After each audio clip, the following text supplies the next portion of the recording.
Amol, and I thank you for giving me the opportunity to talk about a topic that's very personal to me.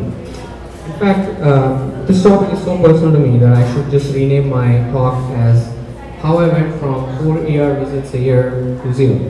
And I think it's very relevant for our self-quantifiers over here. So actually, this story is not about me, but about my son. Rowan has asthma and allergies, and ever since he's been born, we've tried to figure out what happens. But he's been to ER pretty much 4 times a year. So as some of you might be aware, asthma is a incurable disease for now. We're hoping that new technology comes along and figure out what cures it. And it's also fatal. So if you don't manage it properly, it's basically affecting your lungs. So Rowan has had 4 ER visits a year since he was born. This was the state that was maybe 9 months back. And to put this number in perspective, I have never been to an ER, and I'm 34 years old. So, and my son, who's 4 years old, has been to 12 ER visits. And needless to say, each one of them is not a very pleasant trip, especially for a kid. So what did we learn? So my wife and I kind of, as we've learned how to manage his asthma and allergies, we kind of learned a couple of things. One is that if we had a way to detect the symptoms and the triggers early on and be able to classify that this is actually going to progress into an asthma, then that helps. And once we detect that, we want to be very aggressive at home. So give him his medication, even if we think that we don't want to medicate our kids for any reason. So the point is that we wanted to detect early and be aggressive on detecting. Now, you might notice that self-tracking in this case or allergy testing doesn't really work, because allergy testing is sort of it's not very scientific. There's a lot of false positives in there. So if I was to go by just the allergy testing results, I couldn't let him out of the house because he's allergic to everything.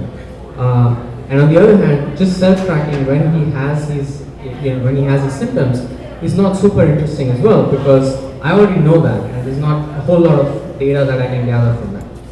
So what I did was I built this tool called Healthmobs. Has 3 simple features. It lets you check in when you actually have some symptoms,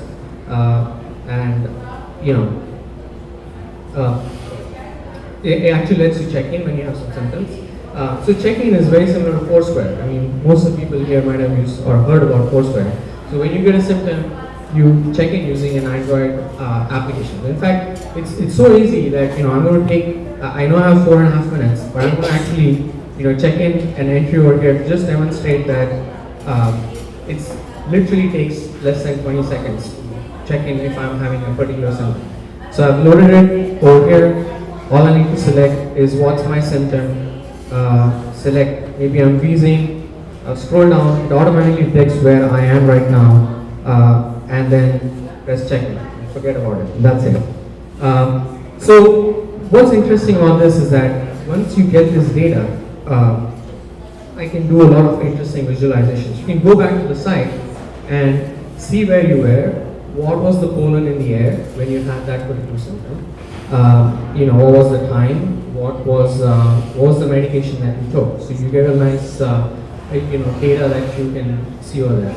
But that's not it. You can also see some graphs that you can see. So what was the pollen that was more predominant when he had all his symptoms, or what was the month that was the most severe month for him? What was the most common symptom that I reported, and things. So there's a lot of interesting data that I can just give you back based on your check-ins. The second feature of this thing is that I also monitor the environment for you. So one thing that's not very clear is that the reason why I can annotate your data when you check in is that every time you sign up, even if you don't check in, constantly monitoring the environment for you. So things like what's the pollen in the air, what's the temperature, and other interesting things that I plan to add in future. And the third phase is that now based on this data, I actually can alert myself when I know that there are factors that are have in the past triggered his asthma allergies. So based on that, what I was able to do is that every morning I wake up, if I see, I figured out through on that he's susceptible to juniper, and also that when the temperature drops below 50 degrees, he has if there are multiple conditions like that, he has a very high chance of having an asthma trigger. And so I started keeping track of that. I get a push notification in the morning or an SMS message in the morning that tells me today is probably a day for me to watch out. And based on just this information, I'm able to give him medication at home, which I already have and I already use. And in the last 9 months or so, I've been happy that we've not had to go to an ER based on this. So who else can use Healthmobs right now? So this question is slightly, obviously there's an Android app and a website that anyone can use, but my point to bring this up is that there are 9 million kids in the US who have asthma or allergies. There are 25 million adults who suffer from this, and we spend about $18 billion in US healthcare on drugs for asthma allergies or ER visits that people do, and there's a whole bunch of money that gets spent. And the alarming part about this is that this rate is actually rising 10% worldwide, and so people just don't have the reason why it's increasing, but that's what the facts are right now. The other thing that we want to do is also see if we can use the wisdom of crowds, where not just by looking at pollen and temperature, but also look at what's going on in your locality. If all the people who know that they have juniper allergies are reporting they have allergies, that's probably an interesting information for my son, because now I know he has allergies to juniper. So I have a feature in there that lets you, around your geographic area, kind of above a certain threshold, when people report, it sends me an alert saying that, hey, X number of people have reported this symptom in your area. So as a call to action to self-quantifiers, if you know someone who has asthma or allergies, all I want from them is 15 minutes per year. Because 15 minutes correlates to around 40 to 50 check-ins a year, which is essentially what I demonstrated right now.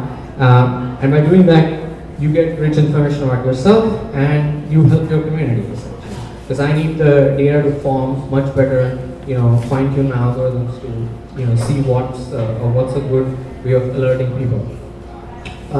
So my goal, more beach time, my son, no ER. What's yours? Thank you.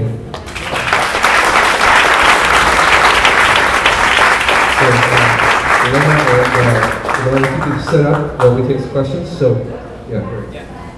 I'd like to take advantage of what you've been thinking about to kind of help other people who are talking about something similar. You're watching somebody who's responding to environmental conditions, and you're looking at pollen and temperature.